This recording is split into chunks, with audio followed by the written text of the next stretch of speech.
Question time. Who is the most successful plumber of the 80s? Mario, I hear you say? Shut up! That guy's a fraud! He has never worked as a plumber for 1 minute in his life, I dare you to prove me wrong. No, the most successful plumber of the 80s is Fred Foreman. This guy. Let me tell you the story of a fat plumber with a gun, trying to prevent a gang of magical power tools and a lobster from drilling holes in his pipeline and spill his magical juice. And I'm not even kidding.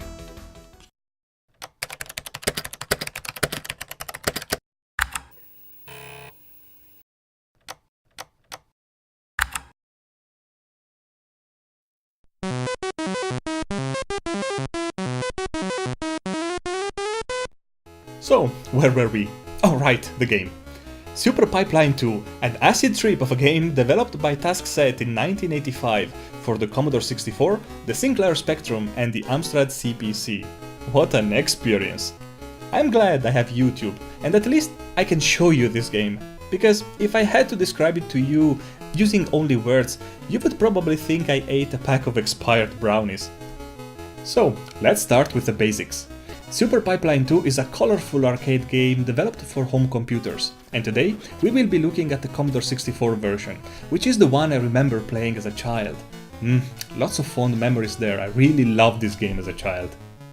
As a plumber, you must guarantee the proper operation of your pipeline and oversee that each and every barrel at the bottom of the screen gets filled with the magic juice stored in the large container on the top left corner of the screen. But behold, as hordes of random items, insects, power tools, and the freaking lobster come to life to either knock you off the pipes or drill holes in them. Logic at its finest. Your job is to flop your huge nose up and down the pipeline and shoot these monstrosities out of existence using your trustworthy pixelated handgun. And let's not talk about the generous view on Fred's ass crack while climbing vertical sections of the pipe.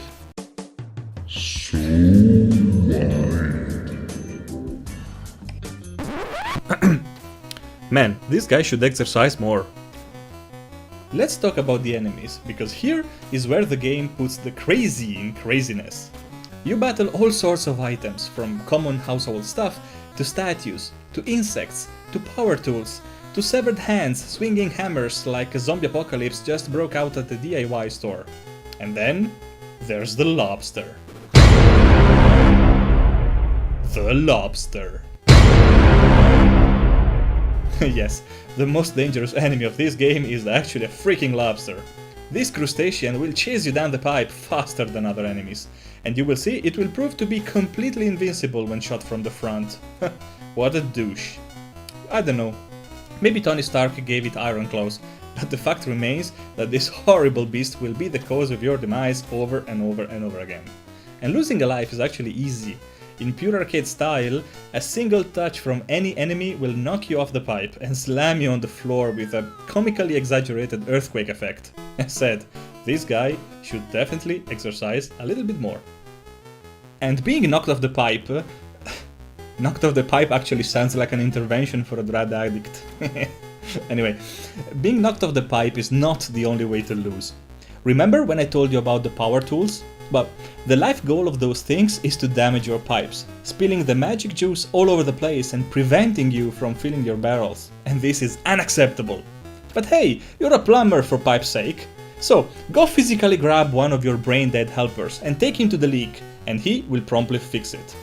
Just remember to tap his shoulder when he's finished, or he'll forget how to move and stay there forever, like a doofus. Okay, there's a leak, who cares? Well, you should care, because the total amount of magic juice available is limited. As soon as you're about to run out of juice, the screen starts flashing with alarms, and your score starts dropping quickly. If it reaches 0 before you can fill all barrels to the brim, you will lose a life and start again. Talking about your helpers, these guys will run up and down the pipeline carelessly and randomly, bumping into enemies left and right with the instinct of a real lemming.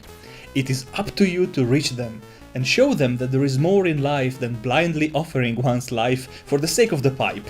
So, go out there and save them. Show them a path of fulfillment and work. Be the better man. Be their savior. or notice that these guys make an excellent human shield against enemies creeping up from behind, so yeah. And at the end of each level you will participate to the enjoyment and satisfaction of seeing all full barrels being transported off screen, while Fred and his floppy-nosed apprentices aggressively punch their own hips. Because success, I guess? And as very typical of these times, a little cutscene is played between levels, usually maintaining the humorous flair of the game. I particularly like the cutscene in which two helpers abandon Fred and enter a pub like "screw this job, I'm out." And can we talk for a second about the music? It's not a piece of art or anything, but I can assure you this little cheap tune will stick with you for a long time. It's repetitive, but so catchy and engaging that you will find yourself humming it under the shower. At least, I did find myself humming it under the shower. Am I weird? My only complaint is the relatively low number of tracks. After just a few levels, tunes will start to repeat, and considering that some of them are literally 10 seconds long, I can assure you that few levels will be painful to endure. But no pain, no fun, right? No? Okay. And the music is but one of the elements that this game takes and improves from the first installment of the series. Because there was a first one, surprise, developed by Taskset in 1983.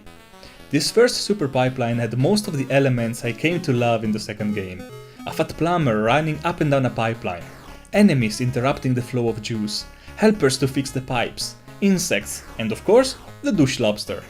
Everything is there, just a little imperfect.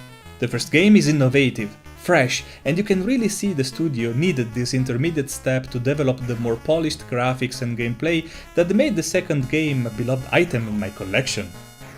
So, Super Pipeline 2 is a solid, fast-paced arcade game with a surreal feel and strong game mechanics. If this game would have been released for the arcade instead of the home computer market, I believe it would have been a major hit, gobbling quarter after quarter of passionate players like me. Well, for my own finances, I am happy to own a copy for the Commodore 64 and be able to enjoy the craziness anytime I want. Have you ever played this game? Do you have nostalgia for a surreal game from your childhood? Let me know in the comments. And as always, I would like to thank you for watching. If you like this type of content, feel free to stick around because more is coming. My name is Kradion, and this was Press Play on Tape.